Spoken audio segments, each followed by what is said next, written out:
Okay, what's up, guys? We'll talk about loops today. Um, these are our core values, in case you forgot. Well, I had a chance of like listening one of these talks later when I was I don't know, like checking out stuff, and I figured out they are quite boring. I really admire your like persistence listening to them. So I'll try to be better at entertaining people, but I'm not an entertainer. So, okay, we switched around stuff a bit. We'll go with the review at the beginning. So this is a one function from Wi-Fi on Ice portal client npm package. I found out that like npm repository is a real gold mine of bad code that can be like improved. It's not necessarily a very bad code. Like this is not a really bad code, but it has some things to improve. Unlike popular open source packages that are really good, or not just packages, like any other software is written by really good developers, it seems, with a lot of time. These npm repositories are like less popular repositories are have a lot of things to improve, so we'll use them. Basically, this is a arrow function, as you see, with this is a parser of a portal, Wi-Fi on Ice. It's a Wi-Fi portal used in German railways when you are in a train or something, and it gets some information about the ride, I guess. So as you can see, the naming could be better in this code.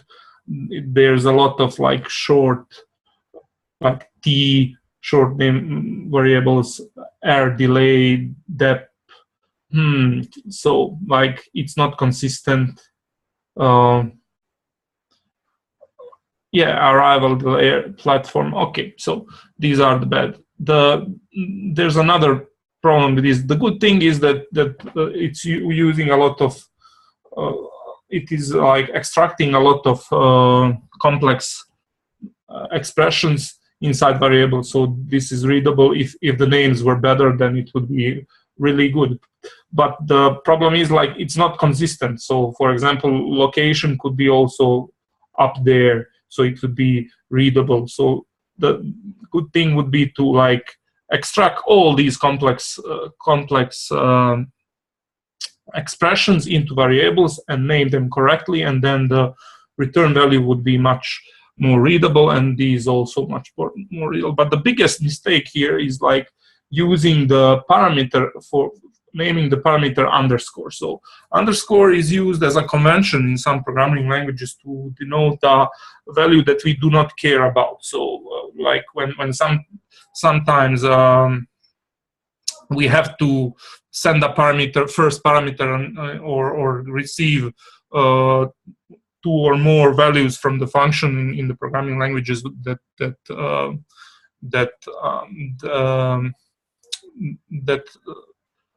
enable returning more than one value, and we need to discard one value, then we use underscore. So Go language, for example, even has like underscore as a special case in the language itself that is used for this purpose. And in JavaScript, this is also used to denote a value that we don't care about. But here, so the developer is signaling us that we don't care about the parameter, and then it uses it in the rest of the body of the function. So this is the biggest mistake, and we don't know what this parameter is or what it does or something like that. So what it contains from the name, because the name says nothing. So this is the biggest problem here. Okay, we'll go back. So the best thing about loops is to avoid them if you can. Loops require state handling. State handling is always hard thing, even for the simple things. It makes when you have mutable state, it makes multi-threading hard, it makes concurrent, any type of concurrence hard, and so basically if you can avoid, because state cannot be avoided in some, you have to like depend on the, you are depending on external factors like file system and stuff like that. If you cannot avoid, you have to quarantine it and isolate it and like use it in small parts of it. So that's why 4 states, 4 loops, not just 4, like all loops include state by definition, state of the loop. And if you can avoid them, avoid them. It's better to use like functional programming concepts in these modern languages. All include a lot of functional programming concepts, so you can use them. That's because the handling state is hard, and it's best to avoid it if possible. And functional programming is based on immutability, like pure functional programming is based on immutability, among other things. So that's why it's better for handling these things. Okay, that was it. Just kidding. If you have to use loops, you can avoid using loops with these things, because often we operate on the full list of something. We need to do something with everything, with the whole list of data. We need to, there's a lot of things that are supported by using these methods, usually found in the functional programming language. So you have map, reduce, filter methods, maximum, minimum, like from the library. So most things that are loops used for before in these lower level languages is in the higher level languages present out of the box, and we can use that. Also, you can use recursion to like go through some data structures instead of using loops. For example, trees are best done with recursion and stuff like that. So when it makes sense, use that, because it is possible to make it's possible to make a recursion with pure functions, so that do not depend on the outer state. So basically it is easier to test them. It is easier to reason about them. So if you really have to use loop, then you have to first choose a correct loop to use, and this is important. As you know, there are while loops. I'm naming these from JavaScript, but or similar languages. There are some other languages that name them differently, but we'll stick with what we use normally. So while, do while, for each, those are basically kind of loops. One is like first loop, while is a loop that has a condition at the beginning of that evaluates at the beginning of the loop. Do while does one iteration and then tests the condition. For, of course, it's a counter-based loop that counts. We'll see about it later. And for each type of loop goes through the whole collection or list or array, whatever, like the language supports. So these are the differences, and we need to know when to use which one. So while and do while. So if you don't know how many times the loop will iterate, then you should use while. If the number of times is 0 or more, or do while if the number of times 1 or more. So basically, if you are certain that the loop must run at least once, then use do while. It's also present in JavaScript, but people rarely use it, as I noticed. So you shouldn't like get away from it. It is better to use do while than to repeat statements and run the in case you need one iteration and then conditions, then checking the condition, because it gets ugly if you repeat statements. So these are the differences we talked about it. So for loop, if you can determine the number of times that the loop needs to be executed before entering the loop, then the for loop is for you. So but only when it's just like a simple increment, like 1, 2, 3, or 10, 20, 30, or something like that. If the conditions are complex, we'll see about that. So the whole point is that you write conditions at the beginning of the for loop, and then you know what are the conditions for starting conditions, breaking conditions, and the increment statement, and then inside the loop is like is just code that's executed. There are no conditions inside the loop. That is very good for readability. So so if you have a complex, at least one exception or something like that you want to put inside a for loop, then the while loop is better choice. So for each loop, that's obvious choice. If you need to do everything, if you need to do something on a whole array or collection or list or whatever, you just use for each loop. So the problem, the good thing about for each loops, as it says here, is like we don't have to worry about the condition, ending condition, starting condition, everything. It's handled. We all know that. So the possibility of you making a bug with these conditions is small. So how to make loops readable? Basically, you have to minimize the number of factors that affect the loop. The simpler the conditions, the better. So just simplify them as much as you can. Whatever we thought, we were talking about conditions in previous talk, it applies here. Use the variables, simplify with Boolean variables, with methods, with everything. Just make the condition simple, because the bugs in the loops are almost always happen with the breaking conditions and with starting conditions and with increment conditions. Developers forget to increment, or do it badly, or have a wrong one, off by one errors or something like that. So as long as the conditions are simple, you are good. And you can think of a loop as a routine. So everything we talked about routines applies to the inside part of a loop. So do not make it like depend on the other things if you can. Do not on the other variables.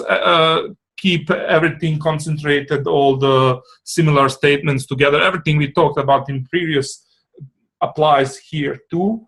And the most important thing is, like, if you can put the conditions right up so that it's clear when the loop ends. So for example, this is a picture from the book that demonstrates this. The developer that's reading this code, it needs to go there and just look at the conditions and then be aware of when the loop is breaking. So okay, so always, as with the other conditions, the initialization statements need to be right above the loop. Don't put them like at the beginning of the method and loop at the end or something like that. Because when someone copies that loop to another place, moves it and stuff like that, if the initialization statements are somewhere that's not near the loop, then maybe he can forget to copy them, and then there will be bug or something like that. For infinite loops, you can use while true. Like, that's the most common condition for infinite loops in case of like event handlers or some like code that that's a firmware or some hardware that needs to really work forever and loop forever. So you can already see the principle. If you really have to put conditions inside the loop, the breaking conditions, at least concentrate them, put them either on at the beginning or at the end of the body of the loop. Do not scatter them throughout the loop, because the more developer needs to read to understand the loop, it's worse. The readability is worse. So if you can use a for loop, then use it, because it's simpler than other. It's easier to read than other types of loops. But do not force this. If it doesn't fit. For example, you can see this bad example of abusing the abilities of the for loop to basically put some conditions that are complex and that are not very not very readable, and not this is not a for a for loop. It's better suited for while loop. So you can simplify this with a while loop, and this is much more readable than the previous one. So this example was for the while loop, not for the for, although you can do it with for. So because you don't know how many times this loop needs to execute before you start the loop, so the while loop is the one you should use. So about the loops, you should use the brackets every time, even if there's one statement inside the loop. Using bracket has no like performance, because compilers deal with it and interpreters they will deal with it. It has no performance punishment for using brackets, but it does wonders for readability, and especially if you need to add another statement, then if you didn't use brackets for denoting the code inside, you have to use them then. So in order to like make it easy on the programmer that goes after you, you should always use brackets. So but sometimes try avoiding the empty loops that do the work inside of the condition. So there's an example here with bad that basically whole work is done inside the condition of the condition part of the loop. So the body is empty, but this is not readable. You can simplify this case with a do while loop that actually does the processing inside the body of loop, and the breaking conditions is at the end of the loop. So when you have to exit the loop prematurely, I mean, it would be best if you could incorporate this in the condition. But if there are some cases that you cannot do that, and then you should use break and continue instead of, like, sometimes developers like game the conditions, like setting the counter to the end value or something like that. This is all bad things. So if you need to break out of loop, use break. I mean, it's obvious, but sometimes people don't do it. So concentrate breaks. Do not scatter them over the loop. We talked about it. It forces, like, it breaks the black box. It forces the developer to read the whole loop, then to whole body of loop, just to figure out when it will terminate. And of course, if you use continue to skip some iterations, it's best that you put it at the beginning of the loop. Other things when dealing with loops, errors with these starting conditions, ending conditions, and middle conditions are always source of bugs. So when you construct a loop, it's best to mentally, like, go through the